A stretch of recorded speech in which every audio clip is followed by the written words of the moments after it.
हाय आय हाय, मैं Ravi Barot mister news में आप सभी का स्वागत करता हूं। देश के 80वें गणतंत्र दिवस पर कॉकरोच जनता पार्टी स्कूल ठीक करो आंदोलन शुरू करेगी। देश भर के युवाओं को सोशल मीडिया से जोड़ा जाएगा। स्कूल ठीक करो हमारे कैंपेन का नाम होने वाला है, जो हम 15 अगस्त को लॉन्च करने जा रहे हैं। 80 साल हो चुके हैं देश को आजाद होने के बाद। 80 साल में अगर सबसे ज्यादा कोई चीज हम लोगों ने इग्नोर करी है, सबसे ज्यादा कोई निग्लेक्ट करी है, जिसमें जरा भी ध्यान नहीं दिया है, वो है गांव में पढ़ने वाले बच्चे, गांव में छोटे छोटे बच्चे।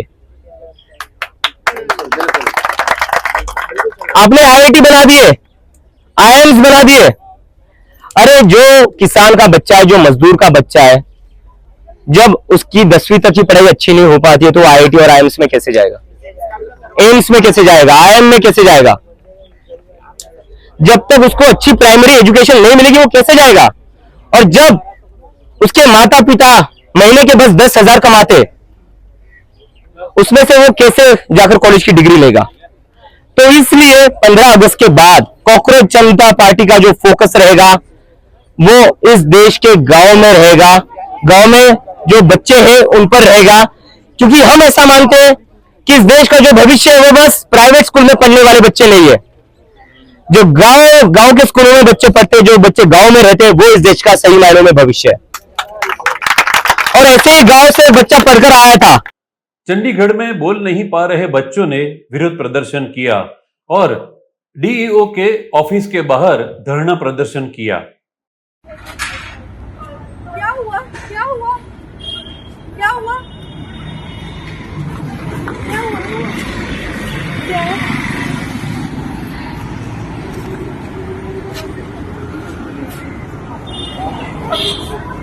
अंदर चलो, अंदर चलो, अंदर चलो।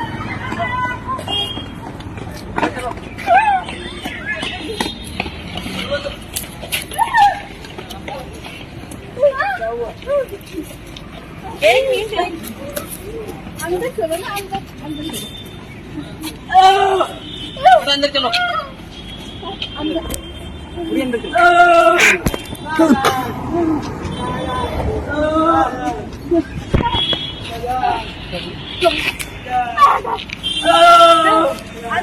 बच्चे, अंदर चलो।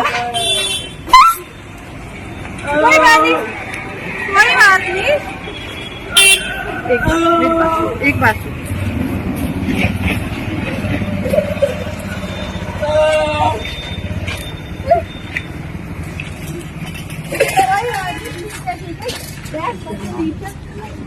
बोल दिया ना, ठीक है।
जंतर मंतर पर प्रदर्शन करके मोदी सरकार को झुकाने वाली कॉकरोच जनता पार्टी का एक गाना फिर आएंगे काफी वायरल हो रहा है।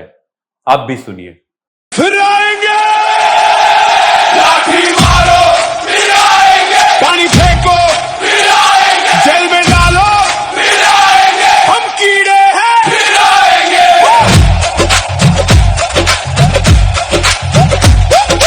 पर्चा बेचा, सपना बेचा, बेच दी हर तैयारी, बच्चे लटके फंदे से और मौज करे व्यापारी। हमने पूछा कौन बिका, जवाब मिला लाठी में, 100 बच्चों का खून बहा दिल्ली की उस घाटी में। लाठी मारो, फिर आएंगे, पानी फेंको, फिर आएंगे, मुकदमा ठोको, फिर आएंगे, हम कीड़े हैं, फिर आएंगे।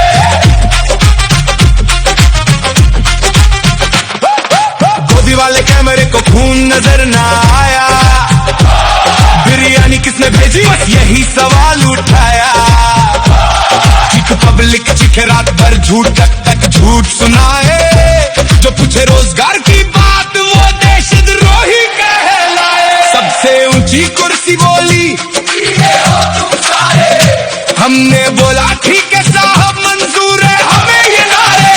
पर इतना याद रखना कीड़े कभी हार नहीं, डायनासोर मर गए कॉकरोच जिंदा है। लाठी मारो, फिर आएंगे, कुर्सी वालों, फिर आएंगे, 5 साल में, फिर आएंगे, हम कीड़े हैं, फिर आएंगे, फिर आएंगे, फिर आएंगे, फिर आएंगे, फिर आएंगे, फिर आएंगे। भुवनेश्वर एयरपोर्ट पर इंडिगो की 2:35 की फ्लाइट को अचानक कैंसिल करके शाम को 5:30 की गई। पैसेंजर्स को कोई ठीक जवाब नहीं मिला। तब एक बीमार बच्चे की मां का आक्रोश देखिए। And only the young people.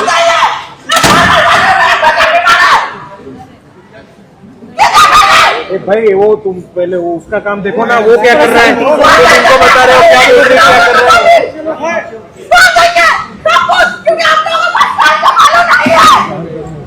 अरे इनका बच्चा बीमार है, अरे इनका बच्चा बीमार है।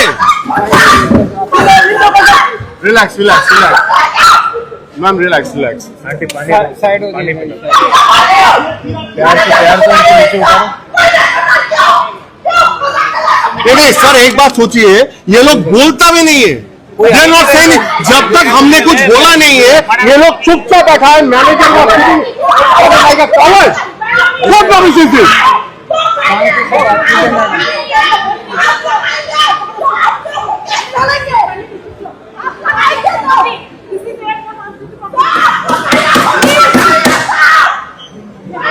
अरे मैडम इनका बच्चा बीमार है, मैडम इनका बच्चा बीमार है।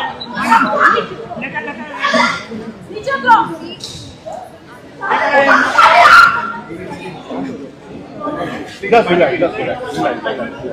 अब रिलैक्स, कुछ ना कुछ होगा, अब please relax, please relax.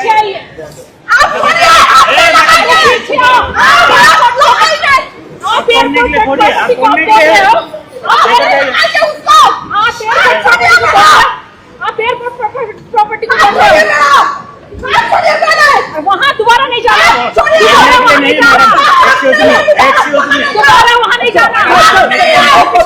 Please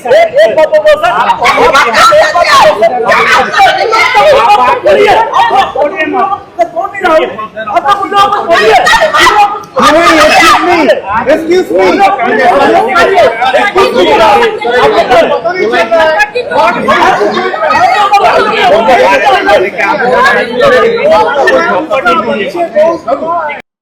देश की बेहाल शिक्षा व्यवस्था पर विद्यार्थी विरोध व्यक्त कर रहे हैं। तभी बिहार के दरभंगा के कॉलेज की छात्राओं ने प्रिंसिपल को खरी खोटी सुनाई।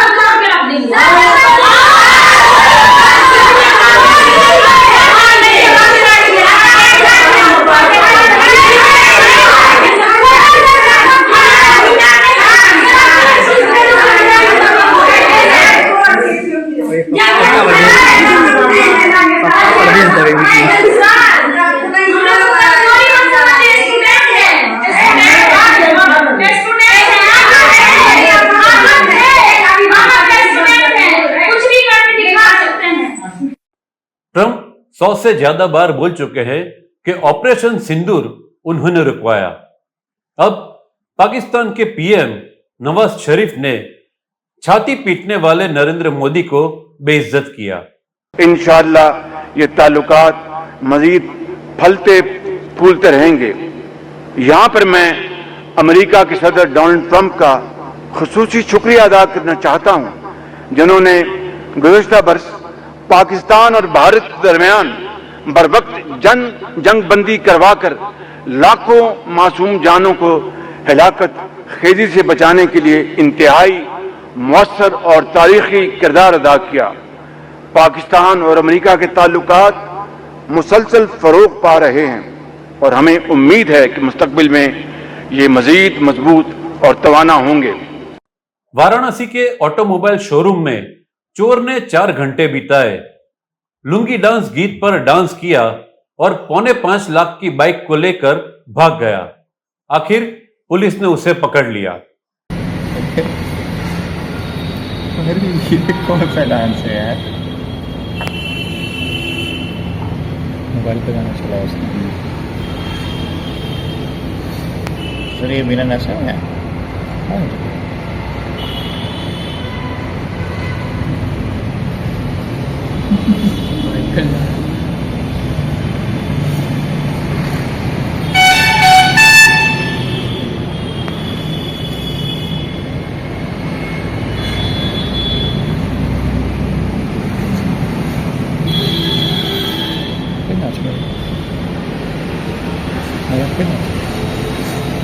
स्लो मोशन कर रहा है।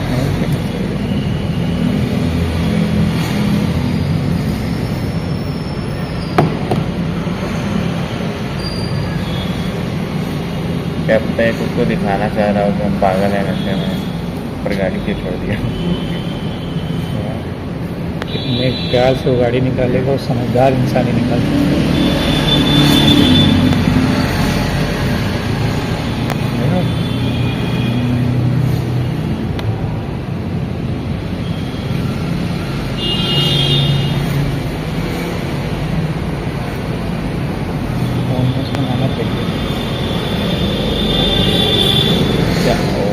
टीएमसी छोड़कर भाजपा से जुड़े अभिनेता मिथुन चक्रवर्ती का पश्चिम बंगाल सरकार ने अपमान किया तो मिथुन दा बोले, मैं तो एक छोटा कलाकार हूं, पर उनके चेहरे का दर्द दिखता है।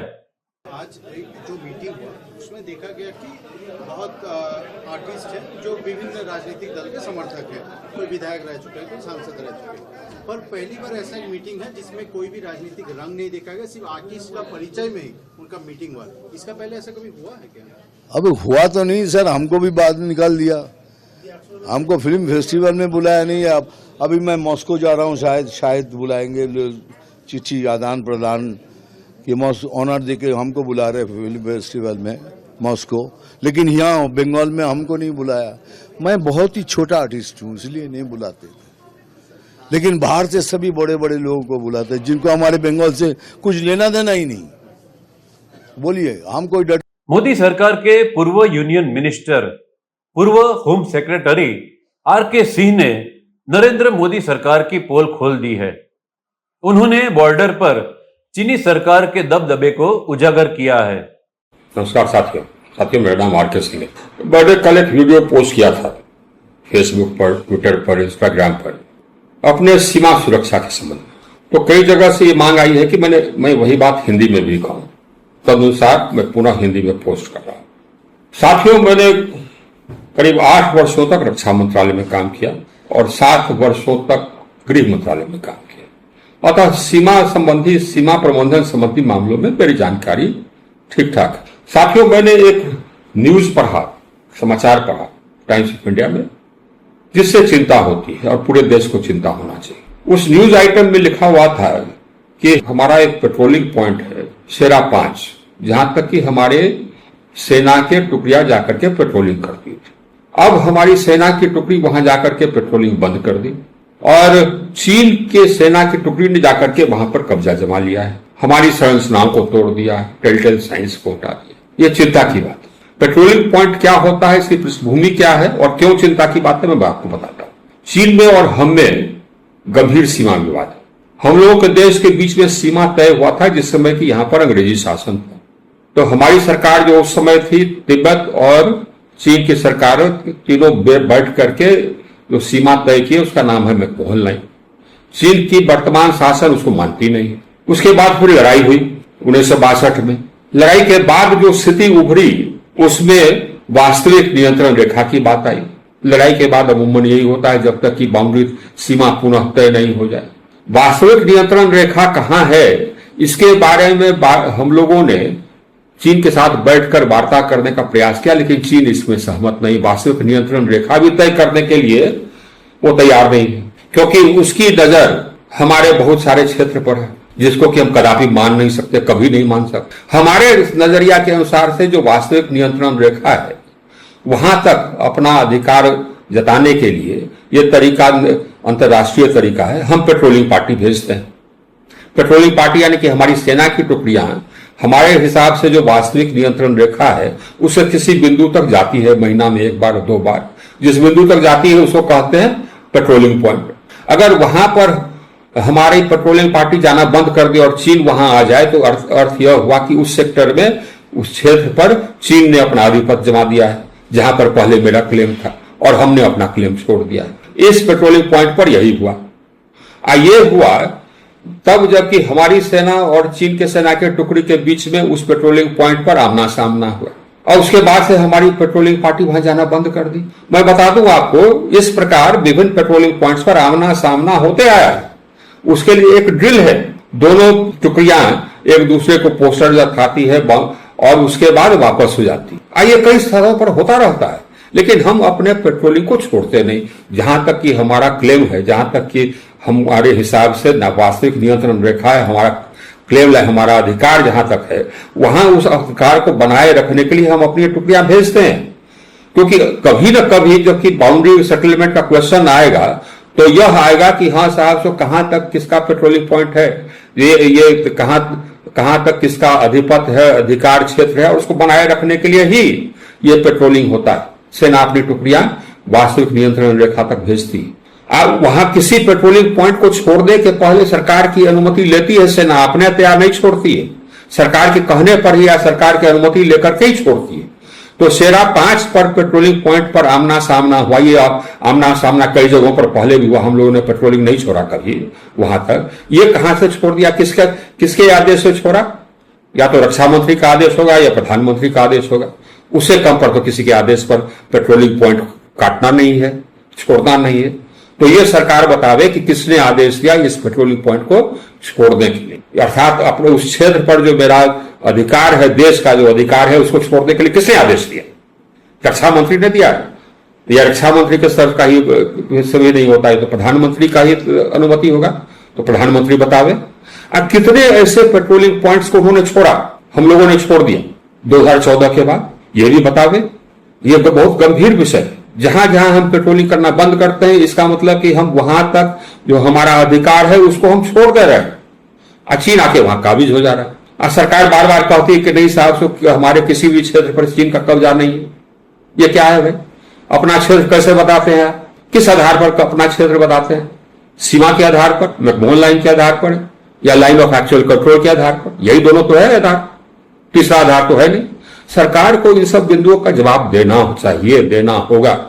अब पार्लियामेंट में जो उन्होंने जवाब दिया है, अगर ये बात, ये खबर सही है तो वो ब्रीच ऑफ प्रिविलेज है। पार्लियामेंट देश उत्तर चाहती रक्षा मंत्री से और प्रधानमंत्री से। धन्यवाद। तो देखते रहिए मिस्टर न्यूज के समाचार। मैं रवि बारोट, आपका यार।